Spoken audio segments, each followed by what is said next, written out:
Little info on bell housings. Here's the one I just took off my 600 because of the clutch slippage problems I was having. It's due to, you can see all that oil splurted out everywhere. What happened is the oil, it looks like, was coming out of the pilot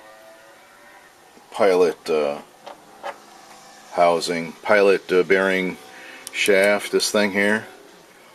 It was just coming out of here, flowing onto the splines, from the splines going on to the clutch plate and circulating here, and then, you know, spreading it all over the bell housing. But that's been going on over the years. Oil's been coming out of here and going on directly onto the splines. Terrible thing. I guess Fiat discovered they were having that problem, and they drilled a hole down here in 850s, maybe in a 600D, but this is an early 600 box with the e-brake drum on the front of the box. So it's an early 600 box. Does not have this hole down there. You can see there's no hole down here. On an 850, which this is from, has a hole, so oil would drain before going to the splines and splattering all over the pressure plate. So I would recommend drilling a hole down here if you have an early box like this, or swapping over to an 850. It's strange how this part is identical and fits right in here and is the same dimensions. So 600, 600D, 850s have the same deal. It looks like they have the same bushing, and they use a 27717 seal, lip seal. So that's the seal in here.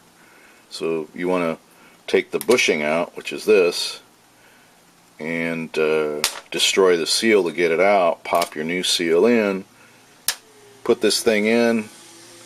You're going to have that drainage here, so you won't have the problem I had. That covers why I was getting the slippage problem, and maybe give you some tips on, you know, maybe adding a hole down here. The other thing is I would lube these, because it looks like I was getting some gulling on my throwout bearing levers. I can't find a book that tells you to lube it here, but it looked like really dry metal here, and it was starting to wear.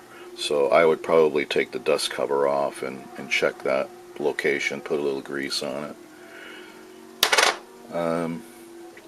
You can probably see right here where this tin that belongs on a 600 car has been chopped up because I'm using an 850 850 pressure plate. Well, I'm switching to a 127 now, but that's in another video. Maybe I went into that a little bit more deeper, but there's just no room for all this bulkiness for the 850 pressure plate.